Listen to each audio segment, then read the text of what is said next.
அஸ்ஸலாமு அலைக்கும் வரஹ்மத்துல்லாஹி வபரகாத்துஹு. அன்பார்ந்த அனைத்து உறவுகளுக்கும் இனிய காலை வணக்கம். உங்கள் மீது சாந்தியும் சமாதானமும் உண்டாகட்டும். இன்றைய காலை பொழுது உங்கள் அனைவருக்கும் இனிய பொழுதாக அமைய எல்லாம் வல்ல இறைவனை பிரார்த்தித்தவனாக இன்றைக்கும் குவைத்துடைய பல முக்கியமான செய்திகளை பற்றி தான் பார்க்க போகிறோம். வீடியோவை கடைசி வரைக்கும் பாருங்கள். தெரியாத நண்பர்களுக்கும் மறக்காமல் ஷேர் பண்ணுங்கள். வீடியோ பிடிச்சிருந்தா ஒரு லைக் பண்ணுங்கள், சப்ஸ்கிரைப் பண்ணுங்கள், தொடர்ந்தும் சப்போர்ட் பண்ணுங்கள். குவைத்துடைய டினார் மதிப்பு உள்ளதா பார்த்தலாம். இலங்கைக்கான ரூபாயில் ஒரு தினாரின் மதிப்பு 1069 ரூபாய் 97 உள்ளது.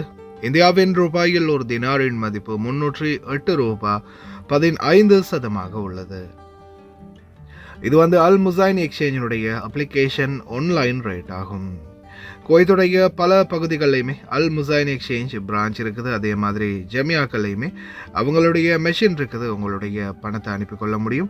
குவைத்துடைய பல எக்ஸ்சேஞ்சுகள்லையும் அக்கௌண்ட் நம்பரை மறைச்சிடுறாங்க. இதை பற்றியும் உங்களுக்கு தொடர்ந்துமே தெரியாது. நீங்கள் ஏதாவது ஒரு புதிய எக்ஸ்சேஞ்சுக்கு பழைய பற்றுச்சீட்டோட போகிறீங்களா இருந்தால் நிச்சயமாக அதில் அக்கௌண்ட் நம்பர் சரியாக இருக்கா அப்படின்றத செக் பண்ணிக்கோங்க. அப்படி இல்லாத பட்சத்தில் எழுதிட்டு போனாலும் பிழை இல்லாத அக்கௌண்ட் நம்பரை எழுதிட்டு போங்க. ஏதாவது ஒரு நம்பர் பழைத்தாலும் கூட உங்களுடைய பணம் நாட்டுக்கு போய் சேராது. அந்த பணத்தை திரும்ப பெறணுமா இருந்தாலும் ரொம்ப நாட்களாகும். மறுபடியும் கட்டணம் செலுத்த வரும். அதே போல் எக்ஸ்சேஞ்சுகளில் பணம் அனுப்பி முடித்ததும் மறக்காம பற்றுச்சீட்டை செக் பண்ணி பாருங்க. எல்லா டீட்டெயில்ஸும் சரியா இருக்குதான்னு. ஏன்னா நீங்கள் சரியான டீட்டெயில்ஸே கொடுத்துருந்தாலும் கூட எக்ஸ்சேஞ்சில் வேலை பார்க்குறவங்க சில நேரங்களில் பிளவுறதுக்கும் வாய்ப்பு இருக்குது. அதை மாதிரி பலருக்குமே நடந்திருக்குது. முடிந்த வரைக்கும் நீங்களும் உங்களுடைய கஷ்டப்பட்டு சம்பாதிக்கக்கூடிய பணத்தை நல்ல எக்ஸ்சேஞ்சுகள் மூலம் அனுப்புங்க.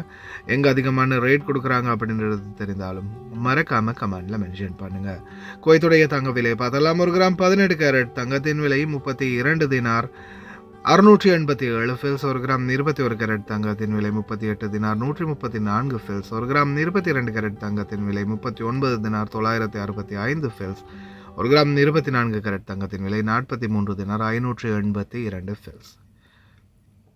பார்க்கலாம் அனைத்து செய்திகளையும். குவைத்துடைய வானிலை ஆய்வாளர்கள் தொடர்ந்தும் எச்சரிக்கை.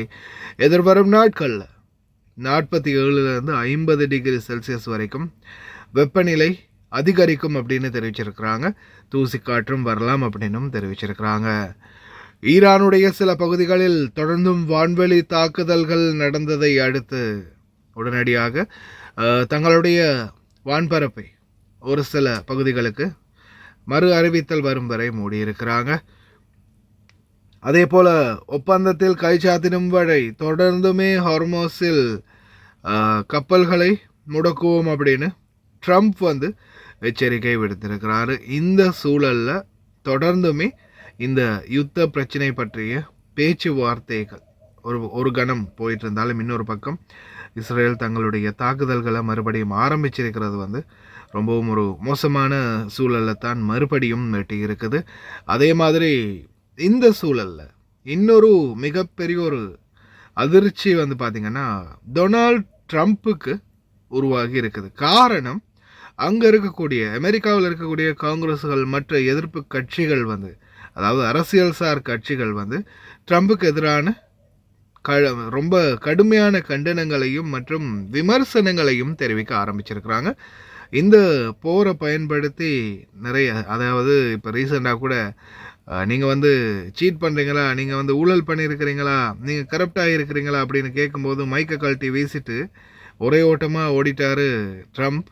அதே மாதிரி சில நேரங்களில் முக்கியமான சில தீர்மானங்களை அரசாங்க அதிகாரிகளுக்கு கூட கொடுக்காம தானே சில தீர்மானங்களை எடுக்கிறதும் மிகப்பெரிய அளவில் சிந்தனைகளையும் ட்ரம்புக்கு எதிரான விமர்சனங்களையும் அதிகரிச்சிருக்குது. ட்ரம்புடைய அரசியல் வாழ்க்கைக்கு மிகப்பெரிய ஆப்பாக அமையுமா தான் இப்போதைக்கு இருக்கக்கூடிய கேள்வி. பார்க்கலாம் எதிர்வரும் நாட்களில் சரியான சிச்சுவேஷன் உருவாகுதுன்னு. பொறுமையாக இருங்க. அதே மாதிரி நிலைமை எப்படி போகுது அப்படின்றதையும் சொல்ல முடியாது.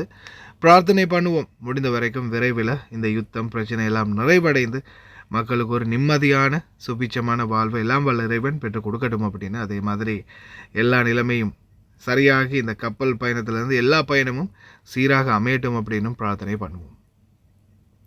அதே போல் குவைத்துடைய கம்யூனிகேஷன் அத்தாரிட்டி யாராவது லைசன்ஸ் இல்லாமல் வாக்கி டாக்கி இந்த மாதிரி தொலைத்தொடர்பு சாதனங்கள் வச்சுருந்தா உடனடியாக அதை வந்து ஒன்று ரிஜிஸ்டர் பண்ணி லைசன்ஸ் எடுத்துக்கோங்க, அப்படி இல்லைன்னா உடனடியாக அரசாங்கத்திடம் ஒப்படைங்க அப்படின்னு தெரிவிச்சிருக்கிறாங்க. அதே போல் பார்த்திங்கன்னா குவைத்துடைய பல பகுதிகளில் வியாபார தலங்களில் அதிரடியான சோதனைகள் முன்னெடுக்கப்பட்டு வருது. மினிஸ்ட்ரி ஆஃப் காமர்ஸ் இண்டஸ்ட்ரி மற்றும் அதாவது குவைத்துடைய வணிக வர்த்தக அமைச்சகம் மற்றும் குவைத்துடைய முனிசிபாலிட்டி இணைந்து இந்த சோதனைகளை நடத்துகிறாங்க. குறிப்பாக கடைகளில் லைசன்ஸ்கள் அதிரடியாக செக் பண்ணப்படுது.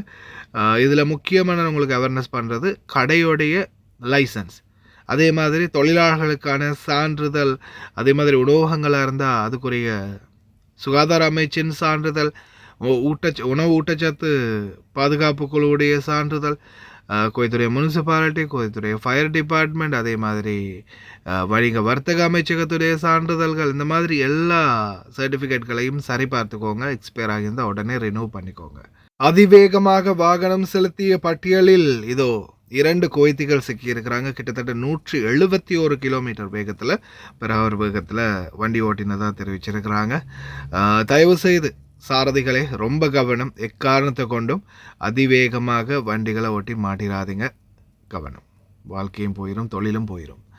அடுத்ததாக நம்மளுடைய ஆட்கள் இந்த ஜிம்முக்கு போகிறவங்க நிறைய பேர் இருப்பீங்க. இந்த ஹார்மோன் இன்ஜெக்ஷன் யாராவது பாவிக்கிறீங்கன்னா தயவு செய்து கண்டு இடங்களில் வீசாதீங்க. ஒரு நபர் இது சம்மந்தமாக கம்ப்ளைண்ட் பண்ணியிருக்கிறாரு வீடியோ போட்டு. சில நேரங்களில் குவைத்திகளை இது செஞ்சுட்டு போனாலும் தொழிலாளர்கள் மேலே தான், வெளிநாட்டவர்கள் மேலே தான் வந்து விழும். அதனால் ரொம்ப கவனம்.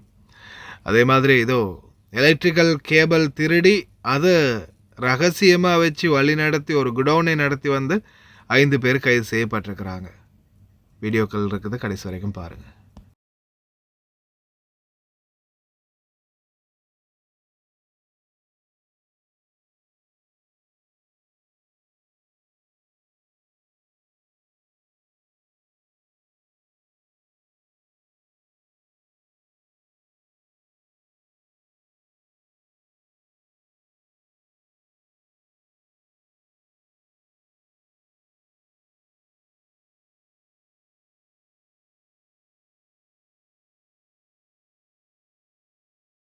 وجد الرئيس دونالد ترامب نفسه أمام تحد غير مسبوق بعدما صوت مجلس النواب الأمريكي لصالح قرار يحد من صلاحياته في مواصلة العمليات العسكرية ضد إيران دون تفويض تشريعي. التصويت جاء في وقت تتصاعد فيه حدة التوترات بين واشنطن وطهران وسط مخاوف دولية من اتساع رقعة الصراع وانعكاساته على أمن المنطقة والاقتصاد العالمي. في وقت قلل فيه الرئيس ترامب من تصويت مجلس النواب واصفا إياه بأنه لا معنى له وأنه تم بمشاركة جميع الديمقراطيين و4 جمهوريين سيئين حسب تعبيره. وسائل إعلام أمريكية نقلت عن مسؤولين أمريكيين أن الرئيس ترامب أبلغ مساعديه سرا بأنه سيدرس إنهاء وقف إطلاق النار مع إيران إذا قتلت طهران جنودا أمريكيين، مؤكدين أن وقف الغارات الجوية الذي استمر لأسابيع لا يزال قائما رغم استمرار المناوشات العنيفة. في ظل استمرار التوتر بين الولايات المتحدة وإيران، يبقى مستقبل الصراع رهنا بالتوازن الدقيق بين القرارات العسكرية والحسابات السياسية الداخلية. فتصويت الكونغرس ضد توسيع صلاحيات الرئيس في إدارة الحرب لا يعكس فقط جدلا دستوريا حول حدود السلطة، بل يكشف أيضا عن مخاوف متزايدة من تداعيات أي مواجهة قد تمتد آثارها إلى ما هو أبعد بكثير. أمام هذه التوقعات يعيش العالم حالة من الترقب لنتائج الجهود الدبلوماسية الساعية لاحتواء الأزمة والابتعاد عن أي تصعيد يعيد الصراع إلى نقطة البداية. شوف يا أستاذي اللوح، تمام؟ هذيل كلهم إبر هرمون، أنت تقز هرمون. أنا مو ضدك، أنا مو ضد إن أنت قاعد تقز هرمون. إن شاء الله تقز هيروين، كوكايين، ما أدري، ما يهمني، تقزك نحلة إن شاء الله. بس يا لوح، يا هطف، هذه عمارة سكنية، في أطفال يطلعون من هني يلعبون برا بالشارع عند بيتهم، يمشون حفاي، يلعبون كرة، يلعبون شيء. تقز الإبرة نفس هذه، يا الهيسة الأربع، شايف شلون حاطها؟ زين، هذه تقزة فيها كمية جراثيم وميكروبات وأمراض، وأنت ممكن إنك تحمل مرض تنقله له وهو مسكين بري ما له ذنب. فشوية إحساس بالمسؤولية يا رجل، عيب يا أخي، قز هرمونك بالبيت. بعدين أنت يعني منو قال لك إن أنت لازم تقز الهرمون هني عند النادي؟ هذا مدربك أهبل اللي قايل لك كذي. يبا روح حق عبد الحميد دشتي، روح حق الشيخ، روح حق شقير، اسألهم قل له يبا لازم أقز قبل التمرين. شو هالغباء هذا؟ عيب يا رجل، عيب والله، عيب يا جماعة. شوف والله هذه عمارة سكنية، الله يصلحك يا أخي. يعني شوية إحساس بالمسؤولية يا ابن الحلال، عيب عاد. ترى الطفل بطبيعته فضولي، باكر يمسك الإبرة هذه تقزه بالغلط ولا شيء، ولا أنا مثلا قاعد أمشي تكرم بنعال ولا شيء، ما أمسك النعال وأقطع على ظهرك ورب الكعبة. خلاص عاد عيب يا أخي، قز هرمونك بالبيت وتعال تمرن. نجوم الصيف والقيض عند العرب قديما تبدأ مع طلوع نجم الثريا في 7/6، وهو بداية القيض وشدة الحر. وبعد 13 يوم من طلوع الثريا يطلع نجم التويبع، وسموه بالتويبع لأنه يتبع الثريا بعد طلوعها، ويتصادف مع المنقلب الصيفي فلكيا وتعامد الشمس على مدار السرطان فوق راسنا. وبعد التويبع 13 يوم يطلع نجم الجوزة الأولى، وهو بداية جمرة القيض وشدة الحر. وبعد الجوزة الأولى ب13 يوم تطلع نجمة الجوزة الثانية، وهو جمرة القيض وشدة الحر ومنتصف الصيف وأعلى درجات حرارة نشهدها في هذا الوقت. وبعد الجوزة الثانية ب13 يوم يطلع نجم المرزم، ويسمونه العرب قديما بطباخ التمر، لأن التمر والرطب يستوي في هذا الوقت بعد الحرارة العالية.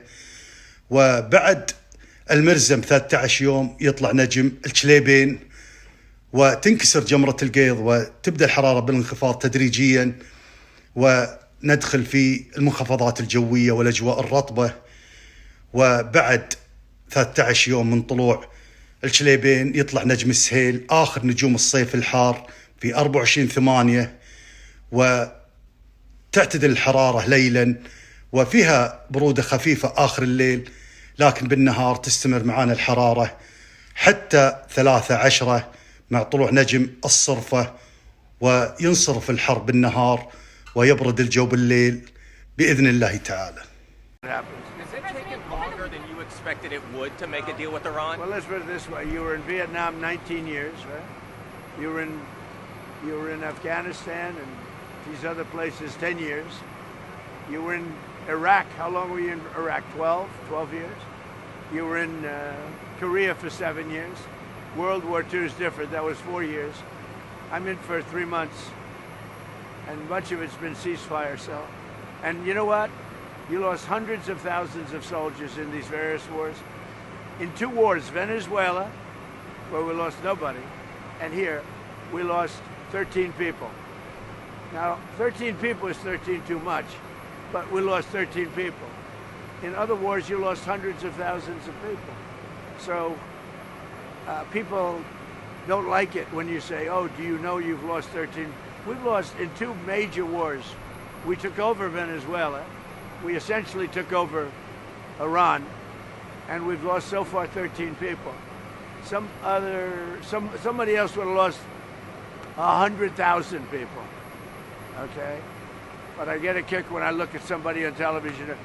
He's lost 13 people. I lost 13 people.